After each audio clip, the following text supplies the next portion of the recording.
तो दोस्तों इस वीडियो में हम सीखेंगे कि एनएफओ क्या होता है। म्यूचुअल फंड में एनएफओ का मतलब क्या होता है। तो इससे पहले 5 वीडियो हम कवर कर चुके हैं म्यूचुअल फंड में। म्यूचुअल फंड की सीरीज चल रही है कि म्यूचुअल फंड होता क्या है ना। मतलब खुद से अगर आप म्यूचुअल फंड में पैसे लगा करके इन्वेस्टमेंट करना चाहते हैं और अच्छा रिटर्न चाहते हैं, आप किसी की मदद नहीं लेना चाहते हैं ना, आप किसी से पूछना नहीं चाहते हैं कि भाई म्यूचुअल फंड में कैसे इन्वेस्टमेंट किया जाता है, कैसे अच्छे म्यूचुअल फंड को सिलेक्ट किया जाता है, तो उसके लिए ये फ्री ऑफ कॉस्ट हम सीरीज चला रहे हैं जिसमें आज 6वां वीडियो है दोस्तों। तो चलिए इसको जल्दी से शुरू कर लेते हैं। तो आज एनएफओ के बारे में जानते हैं कि एनएफओ होता क्या है। तो एनएफओ का मतलब होता है दोस्तों new fund offer. New fund offer. तो जब भी म्यूचुअल फंड कंपनियां जो एमसीज होती हैं वो अपनी म्यूचुअल फंड की स्कीम से लेके आती है ना, तो जब स्कीम लेके आती हैं तो वो एनएफओ नाम से आता है, न्यू फंड ऑफर। जैसे कोई म्यूचुअल फंड है तो म्यूचुअल फंड तो एक कंपनी का नाम हो गया, लेकिन उस कंपनी में होता क्या है कि कई सारी उसकी स्कीम्स होती हैं अलग अलग नाम से। वो अभी मैं आपको आगे दिखाऊंगा, लाइव दिखाऊंगा, तो आप उससे और ज़्यादा अच्छा कनेक्ट कर पाएंगे। लेकिन जल्दी से पहले हम इसकी बेसिक समझ लेते हैं। तो अभी तक हमने क्या सीखा था तो उसको एक बार रिवाइज कर लेते हैं जल्दी से। तो अभी तक दोस्तों जो हमने सीखा था कि यहाँ पे मैं आपको ड्रॉ करके बता देता हूँ, क्विक रिवीजन हो जाएगा। अगर आप फर्स्ट टाइम भी इस वीडियो में आ रहे हैं इस क्लास में, तो पहले के वीडियो नहीं भी देखे हो आपने तो भी इसमें आप कनेक्ट कर लेंगे और बहुत आसानी से, बहुत इजी है एकदम एनएफओ होता क्या है। तो अभी तक जो हमने सीखा था दोस्तों, क्या सीखा था कि भाई म्यूचुअल फंड होता क्या है। तो म्यूचुअल फंड मतलब क्या होता है।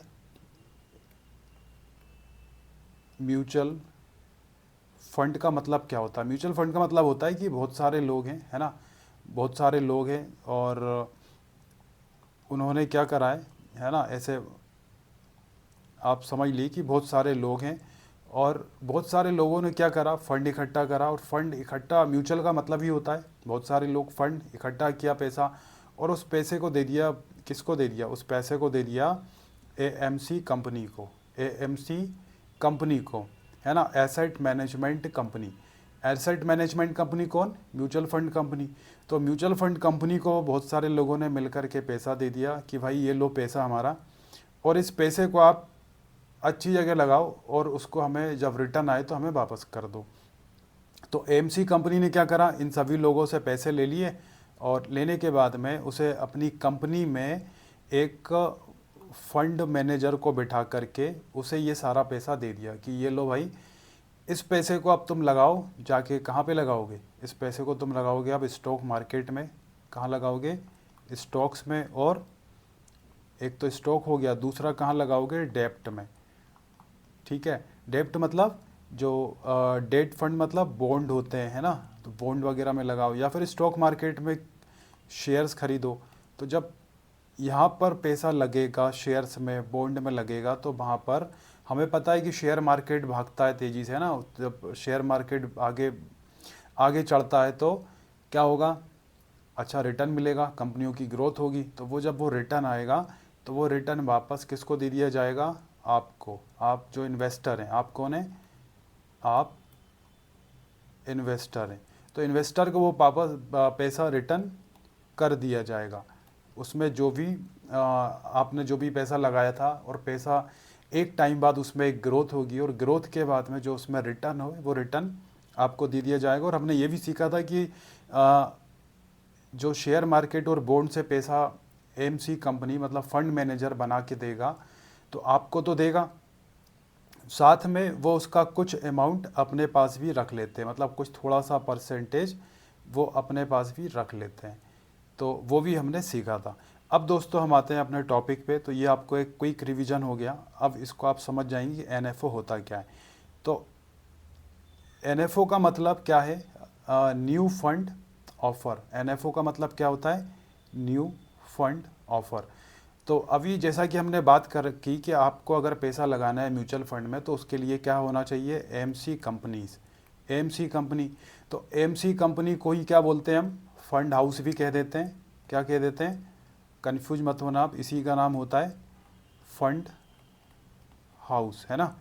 तो एएमसी कंपनी, अब जो एएमसी कंपनी है मतलब म्यूचुअल फंड कंपनी है, तो वो वो जो कंपनी होती, तो म्यूचुअल फंड नाम हो गया कि भाई ये म्यूचुअल फंड है, इस नाम से, इसे मैं आपको नाम बता देता हूँ, जैसे SBI का म्यूचुअल फंड मान लीजिए, है ना, या फिर HDFC, ये सब कंपनी है, ICICI। अब ये अपना अपना म्यूचुअल फंड लेकर के आती हैं, ये सभी कंपनियां अपने अपना म्यूचुअल फंड लेके आती हैं। तो म्यूचुअल फंड लेके आती, तो उस म्यूचुअल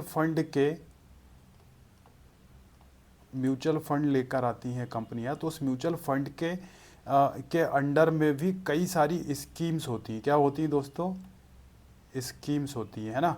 अब हो सकता है कि SBI, एक ऐसे में राउंड फिगर में बता दे रहा हूँ, मान लीजिए SBI 30 स्कीम चला रही है ना, HDFC मान लीजिए ये 50 स्कीम है इसकी, ICICI बैंक की होगी 20 स्कीम होगी, है ना।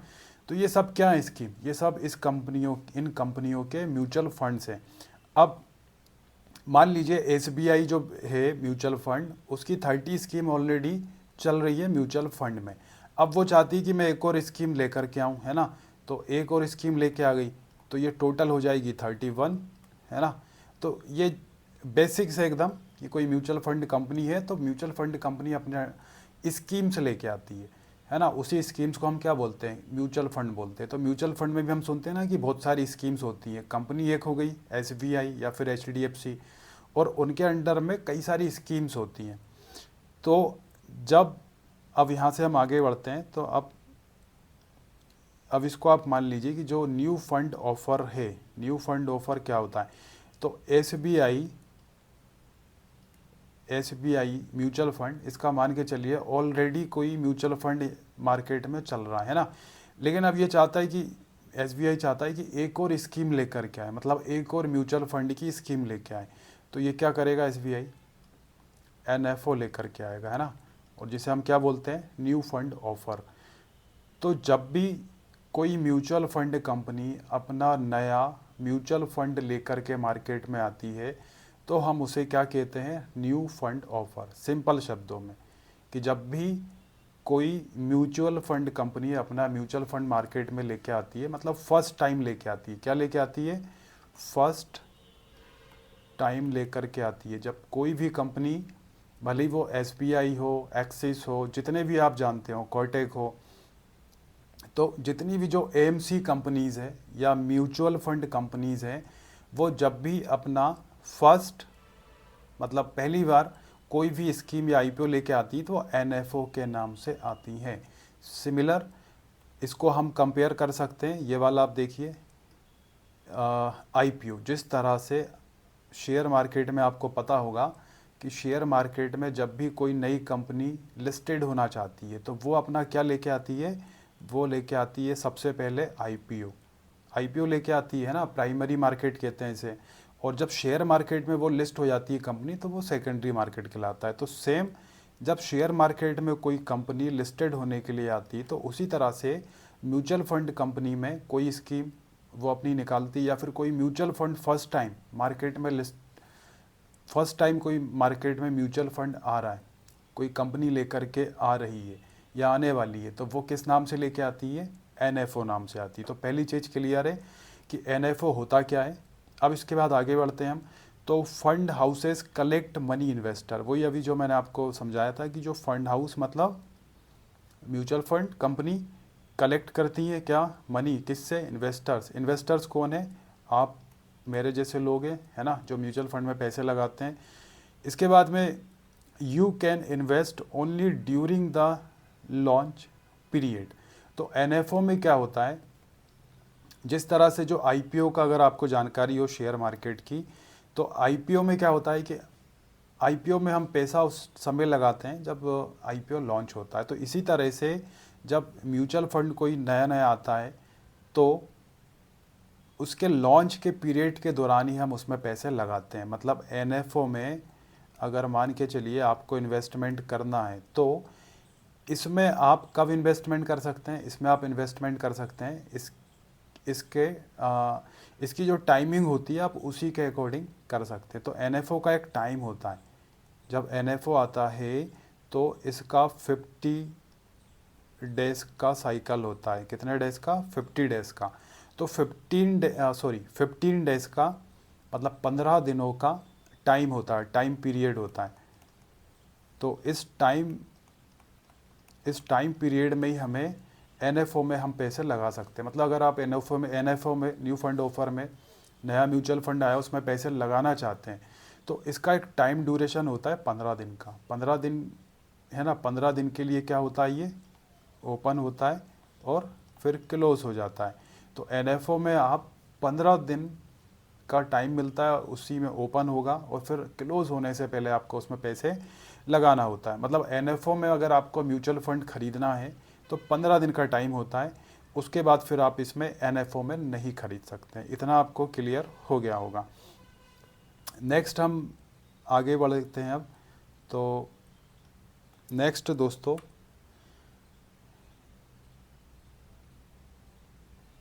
नेक्स्ट आप यहाँ देखिए कि अब हम बात करेंगे कि how does N NFO work. मतलब जो न्यू फंड ऑफर है वो काम कैसे करता है। तो यहाँ पे आप देखेंगे कुछ पॉइंट्स हैं यहाँ पे कि fund house announce new scheme, है ना, वही हमने अभी जाना था कि जो फंड हाउसेज होते हैं तो वो क्या करते हैं, नई स्कीम से लेके आते हैं। जैसे मैंने बताया था कि एसबीआई, अगर मान लीजिए state bank of India mutual fund के पास में स्कीम चल रही है ऑलरेडी, है ना, 25-30 स्कीम, उसने एक और स्कीम निकाल दी, तो जितनी बार जो स्कीम्स आएंगी वो हर बार एनएफओ के नाम से आएंगी, है ना। जैसे मैंने आपसे यहाँ बताया था आपको कि एसबीआई की 30 स्कीम चल रही है ना। अब मान के चलिए कि अगले साल उसने एक और स्कीम निकाल दी, 31 हो गई, तो एनएफओ के नाम से ही आएगी। फिर उसने अगले साल फिर कोई स्कीम निकाल दी तो वो भी एनएफओ के नाम से ही आएगी। तो ये आपको क्लियर हो गया होगा। अब इसके बाद में नेक्स्ट, ये क्लियर हो गया। नेक्स्ट है इन्वेस्टर्स बाय यूनिट्स 8-10 रुपीज़। तो इसमें एक चीज़ और आपको ध्यान रखना है कि एनएफओ जब भी आता है, एनएफओ जब भी आता है किसी कंपनी का म्यूचुअल फंड आता है फर्स्ट टाइम, तो हमेशा उसकी जो प्राइस रखी जाती है, क्या रखी जाती है, प्राइस। जिस तरह से हम शेयर मार्केट में क्या खरीदते हैं, किसी कंपनी का शेयर खरीदते हैं, तो इसी तरह से म्यूचुअल फंड में हम क्या खरीदते हैं, ये आपको पता होना चाहिए, हम खरीदते हैं यूनिट्स। क्या खरीदते हैं, यूनिट्स खरीदते हैं। तो जब फर्स्ट टाइम कोई भी एनएफओ आता है तो उसका प्राइस फिक्स होता है एक यूनिट का। कितना होता है, 10 रुपये होता है। कितना होता है, 10 रुपये पर यूनिट, 10 रुपये पर यूनिट। ये आपको क्लियर। मतलब कोई भी एनएफओ आएगा तो फर्स्ट उसकी प्राइस क्या रहेगी, 10 रुपये से ही शुरू होगा। हालांकि बाद में उसका प्राइस बढ़ते ही जाना है, क्योंकि वो डिपेंड करेगा कि उसमें कितने लोग, है ना, इंटरेस्ट ले रहे हैं, कितने लोग इंटरेस्ट ले रहे हैं, है ना, कितने लोग उसको ख़रीदने के लिए आ गए। तो जैसे जैसे उसकी डिमांड बढ़ते जाएगी उस आईपीओ की या फिर स्कीम की, तो ये जो 10 रुपये है ना, ये 10 रुपये बढ़ के हो सकता है कि जो यूनिट का, एक यूनिट का प्राइस है, मतलब इसे नेप बोलते हैं, नेट एसेट वैल्यू, तो हो सकता है कि ये 20 हो जाए, 50 हो जाए, 300 हो जाए, तो कुछ भी हो सकता है। तो जैसे जैसे इसका प्राइस बढ़ेगा, इसका प्राइस बढ़ेगा तो फ़ायदा किसका होगा, इसका फ़ायदा होगा इन्वेस्टर्स को होगा, है ना, इन्वेस्टर्स को होगा। इन्वेस्टर्स कौन है, आप और मेरे जैसे जो लोग हैं वो इन्वेस्टर्स हैं। तो अच्छी बात ये होती है एनएफओ की, क्या होती है कि इसकी जो प्राइस है ना, फ़ायदा ये कि आपको 10 रुपये एकदम मिनिमम प्राइस में लेने का मौका मिल जाता है। और आप अगर इसमें स्टार्टिंग में अगर आप आ गए, आपने चलती हुई गाड़ी में सवार हो गए, तो आगे इसका प्राइस बढ़ते ही जाना है। और आगे जब प्राइस बढ़ेगा तो आपको, तो इसमें फ़ायदा क्या है कि आपने जो एंट्री ली थी वो एकदम लो लेवल से ली थी, है ना। तो अब ये आगे बढ़ते ही जाना है, तो बढ़ते जाना है, तो आपको फ़ायदा होगा इसका तगड़ा वाला। तो ये इसका एनएफओ का हम फ़ायदा, बेनिफिट कह सकते हैं। नेक्स्ट हम बात करेंगे, नेक्स्ट हम देख लेते हैं after closing units are allocated. ठीक है, तो यूनिट जब ये टाइम इसका विंडो क्लोज हो जाती है तो उसके बाद यूनिट्स आपके एलोकेटेड हो जाती हैं। Next fund starts investing in market. Okay, इसके बाद में नेब changes daily based on performance.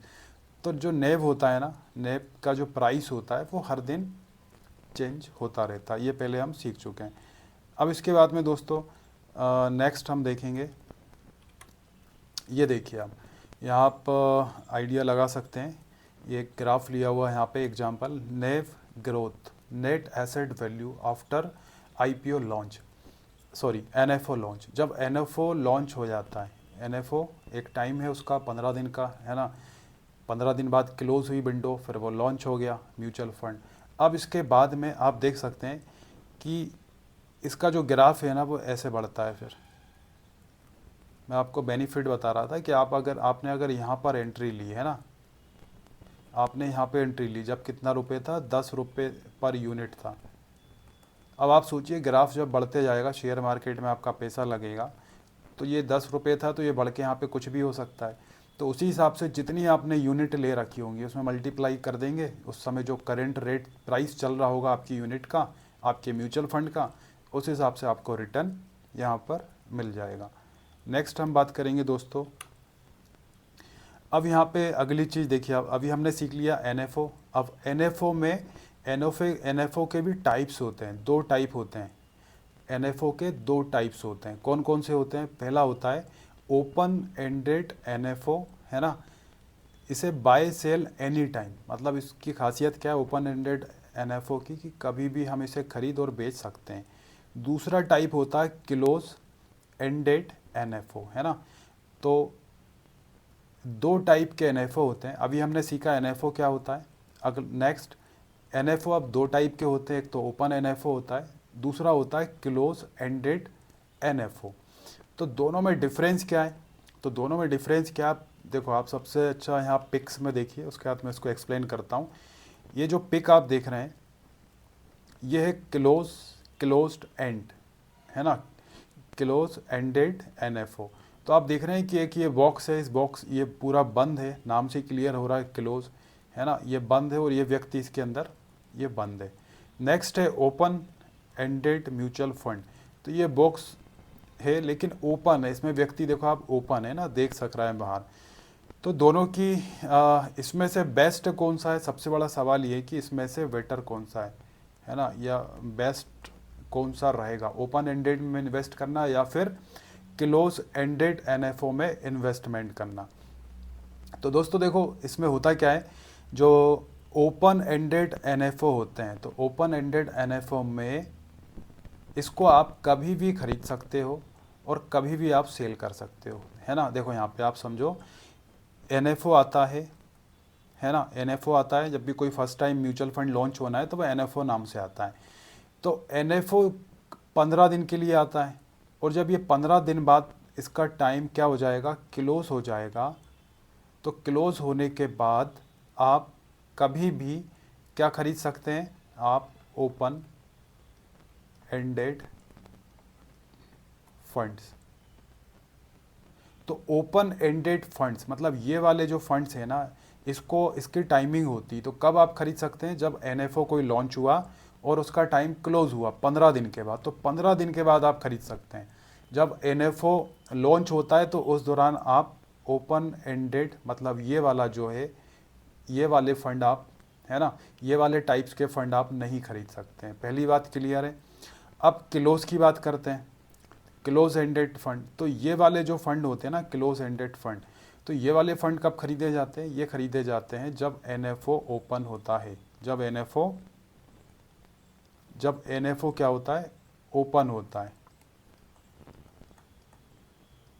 मतलब 15 दिनों के अंदर। तो 15 दिनों का जो टाइमिंग होती है एनएफओ की, तो उस टाइमिंग के अंदर ही आपको इसे खरीदना होता है। किसको? क्लोज एंडेड फंड्स को। और ये वाले आप कभी 15 दिन के बाद कभी भी आप खरीद सकते हैं। तो अब इन दोनों में फ़ायदे हैं, एक में फ़ायदा है एक में नुकसान है, या किस में फ़ायदा है वो हम देख लेते हैं। तो क्लोज एंडेड जो फंड होते हैं ना, ये वाले फंड, इसमें फ़ायदा है या फिर इसमें फ़ायदा है, ज़्यादा रिटर्न किस में मिलेगा? तो क्लोज एंडेड जो फंड होते हैं ना दोस्तों, इसमें रिटर्न ज़्यादा मिलता है। क्यों मिलता है? क्योंकि इसमें वन टाइम इन्वेस्टमेंट किया जाता है। क्या किया जाता है? वन टाइम इन्वेस्टमेंट किया जाता है। अब जैसे ओपन एंडेड फंड है तो इसमें ज़्यादा फ़ायदा या ज़्यादा अच्छे रिटर्न नहीं माने जाते हैं। क्यों? उसकी वजह है क्योंकि होता क्या है ना, कि जैसे मान के चलिए ओपन एंडेड फंड्स में फ़ायदा क्या है, मतलब इसमें क्या है कि दिक्कत क्या है कि आप एनी टाइम बाय और सेल कर सकते हो एनी टाइम। और जब आप एनी टाइम आप खरीद रहे हो बेच रहे हो, है ना, तो उससे कंपनी का कहना है, म्यूचुअल फंड कंपनी का, कि भाई उसमें आपको फिर रिटर्न अच्छे नहीं मिलेंगे, है ना। क्योंकि अगर कोई कंपनी आपको रिटर्न कब अच्छा देगी, जब आप उसके पास में आपने जो पैसे लगा रखे हैं कुछ समय के लिए आप उस पैसे को उनके पास छोड़ देते हो। अब आपने इसी कंपनी में पैसा लगा रखा है, ठीक है, या आपने पैसे लगा दिए और पता चला कि आप कभी भी आ जाते हो, आप पैसे निकाल लेते हो, है ना, आप कभी भी पैसे निकाल लेते हो या फिर कभी भी आप जमा कर देते हो। तो इस तरह से फिर सही बात भी है कि जो कंपनी है वो आपके पैसे का यूज़ कैसे कर पाएगी, वो आपके पैसे का यूज पैसा बनाने में नहीं कर पाएगी शेयर मार्केट में लगा के। तो कंपनी को फ्रीडम चाहिए। अगर आपके पैसे से अच्छा पैसा बनाना है, एक अच्छी ग्रोथ देनी है, तो आपके कंपनी को फ्रीडम चाहिए। तो उसके लिए कंपनी क्या करती है, जो क्लोज एंडेड फंड्स है ना, इसमें कंपनी आपको अच्छा रिटर्न बना के देती है। तो क्लोज एंडेड फंड में होता क्या है, क्लोज एंडेड फंड में ये होता है कि locked in for fixed period. मतलब अगर आपने एक बार कंपनी को पैसा दे दिया, है ना, या आप हो और आपने एक बार कंपनी को पैसा दे दिया, तो कंपनी उसे क्या करेगी, कंपनी लॉक इन करा लेगी। कितने साल के लिए, 5-10 साल के लिए, है ना, 5-10 साल के लिए, कि आप 5-10 साल से पहले आप अपने पैसे नहीं निकाल सकते हैं। तो अब जैसा कि हमें पता है कि भाई जो रिटर्न बनता है वो लॉन्ग टर्म में ही बनता है ना। आप देखते हैं ना, शेयर मार्केट यहाँ से स्टार्ट हुआ, लॉन्ग टर्म में ही ऊपर की तरफ जाता है। तो जब आप 5-10 साल के लिए इस तरह से पैसे लगाएंगे, किसी कंपनी को आप देंगे पैसे, तो फिर वो कंपनी आपके पैसों का बेस्ट से बेस्ट यूज़ करती है, फिर अच्छा रिटर्न मिलता है। तो इसलिए जो क्लोज एंडेड टाइप के एनएफओ होते हैं वो हमेशा अच्छे रिटर्न के लिए जाने जाते हैं। किस लिए जाने जाते हैं, अच्छे रिटर्न के लिए। और ये वाले अच्छे रिटर्न के लिए नहीं जाने जाते हैं, क्योंकि आप कभी भी क्या करते हैं, एंट्री कभी भी एग्जिट, है ना, कोई लॉक इन होता नहीं। कभी भी आपने खरीद लिया, कभी भी सेल कर लिया। तो कभी भी खरीद सेल कर लिया मतलब 15 एनएफओ आने के 15 दिन के बाद से आप कभी भी आप उसमें उस कंपनी के म्यूचुअल फंड खरीद सकते हैं। लेकिन क्लोज एंडेड एनएफओ में क्या है कि वो सिर्फ 15 दिन के ही अंदर आपको खरीदना होता है, उसके बाद फिर आप नहीं खरीद सकते हैं। और वन टाइम खरीदना होता है, आपने एक बार खरीद लिया, है ना, 10 लाख रुपए के, 1 लाख रुपए के, और फिर जब भी वो मैच्योर होगी, जिस तरह से एफडी मैच्योर होती है 5 साल में, है ना, उसके बाद हमें रिटर्न मिलता है। तो इसी तरह से क्लोज एंडेड एनएफओ में रिटर्न हमें मिलते हैं। तो इतना आपको दोस्तों क्लियर हो गया होगा। नेक्स्ट हम आते हैं, ये देखिए आप, उसी चीज़ को मैंने और अच्छे से यहाँ पे समझाया हुआ है। ये देखिए आप यहाँ देख सकते हैं, ये ओपन एंडेड फंड और क्लोज एंडेड फंड दोनों में डिफरेंस क्या है। अगर निवेश की बात करें तो किसी भी व्यावसायिक दिन में खरीदा और बेचा जा सकता है। इसके बाद में अगर हम केवल इसकी क्लोज एंडेड फंड की बात करें तो ये केवल न्यू फंड ऑफर मतलब एनएफओ के दौरान ही निवेश किया जा सकता है। तरलता, तो तरलता आप देख लीजिए, उच्च तरलता है ना, मतलब हाई वॉलेटिलिटी है, क्योंकि आप जब चाहे फंड बेच सकते हैं। लॉक इन अवधि के दौरान कम तरलता होती है और आप केवल परिपक्वता पर ही यूनिटों की संख्या देखिए आप, है ना, यहाँ पे शेयरों की संख्या पर कोई प्रतिबंध नहीं होता है। यहाँ पे एक निश्चित संख्या जारी की जाती है। इसके बाद मैच्योरिटी की बात करें तो कोई निश्चित टाइम नहीं होता, क्योंकि आप कभी भी पैसे निकाल लेते हैं। और यहाँ पे एक फिक्स टाइम होता है 3 से 10 साल तक। कितना, 3 से 10 साल। और इसी के बाद में मैच्योर होती है आपकी जो आपने पैसा इन्वेस्टमेंट कर रखा है।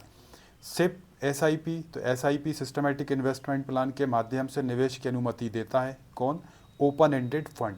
लेकिन जो ये है क्लोज एंडेड फंड, ये आपको एसआईपी के माध्यम से इन्वेस्टमेंट की परमिशन नहीं देता है। प्राइस की बात करें तो एनएवी पर आधारित होता है, ये बाजार के मूल्य और कारोबार पर काम करता है। यूज़ की बात करें, उपयोग की, तो उन निवेशकों के लिए उपयोग होता है जिन्हें तरलता और लचीलेपन की ज़रूरत है। तो ये वही चीज़ें जो मैंने आपको अभी डिटेल में समझाई हैं, उसी को हमने यहाँ पे। इसके बाद में दोस्तों कुछ एडवांटेजेस हैं और कुछ डिसएडवांटेजेस हैं, तो क्या है देख लेते हैं। तो सबसे पहले एडवांटेजेस की बात करें तो सबसे अच्छी बात क्या है, एनएफओ की। यहाँ बात किसकी हो रही है, एनएफओ के एडवांटेजेस और डिसएडवांटेजेस की बात हो रही है। तो सबसे पहले देखते हैं एडवांटेजेस क्या है। तो पहली चीज़ क्या, लो एंट्री, 10 रुपये मिनिमम प्राइस में एंट्री का मौका मिलता है। सेकंड क्या है, इन्वेस्टमेंट इन न्यू थीम्स, है ना, कुछ नई स्कीम्स में आप इन्वेस्टमेंट कर सकते हैं डे 1 से। लॉन्ग टर्म में आपको इसमें अच्छा पोटेंशियल मिलता है। डिसएडवांटेजेस की बात करें तो कोई, हाँ, तो इसके डिसएडवांटेजेस भी हैं दोस्तों। क्या है कि आप जब कोई नया एनएफओ आता है तो हमें उसका क्या नहीं पता होता है, कोई रिकॉर्ड पता नहीं होता है ना, उसकी हिस्ट्री पता नहीं होती कि कंपनी कैसी कंपनी है, कोई इतिहास है ना। जिस तरह शेयर मार्केट में जब कोई कंपनी पुरानी हो जाती है और अच्छा रिटर्न दे रही है या फिर नहीं दे रही है, तो हमारे पास उसके सालों का रिकॉर्ड होता है, कुछ पिछले ईयर्स का, है ना, कि पिछले ईयर्स में इसने कैसा रिटर्न दिया, कितने सीएजीआर के हिसाब से रिटर्न दिया है। तो ये सारी चीज़ें हमारे पास स्टडी के लिए होती हैं, लेकिन यहाँ पर ऐसा कुछ नहीं होता है। दूसरा, मार्केटिंग हाइप, ठीक है, कई बार हाइप ज़्यादा हो जाती है। लिक्विडिटी इशू इनिशियली, ये सारी चीज़ें आती हैं। बाकी ओवरऑल अगर देखा जाए दोस्तों तो बेनिफिट ज़्यादा है। इसके बाद में दोस्तों हम नेक्स्ट देखेंगे समरी। अगर हम इसकी एक बार देख लेते हैं तो समरी में बात करेंगे कि NFO new mutual fund, first time mutual fund issues work like IPO for mutual funds. इसके बाद में know your fund type before investing, always read the scheme document carefully. तो हमेशा जब भी आप एनएफओ हो या फिर आप कोई भी म्यूचुअल फंड खरीदने जा रहे हैं तो हमेशा आप उसको डिटेल में उसकी स्टडी ज़रूर करें एक अच्छे रिटर्न के लिए। क्योंकि अगर आपको नॉलेज नहीं है, आपने अच्छी स्टडी नहीं करी है, तो फिर प्रॉब्लम क्या होगी, फिर लॉस के चांसेस दोस्तों हो जाते हैं। तो आज के वीडियो में हमने डिटेल में सीखा दोस्तों एनएफओ क्या होता है, और इसके बाद अगला वीडियो फिर हम जल्दी लेके आएंगे। तो दोस्तों अगर वीडियो आपको पसंद आई हो तो लाइक करिएगा, और चैनल पे फर्स्ट टाइम आए तो पूरी सीरीज़ देखने के लिए आप चैनल को सब्सक्राइब ज़रूर करिएगा। चलिए दोस्तों, फिर मिलते हैं नेक्स्ट वीडियो में।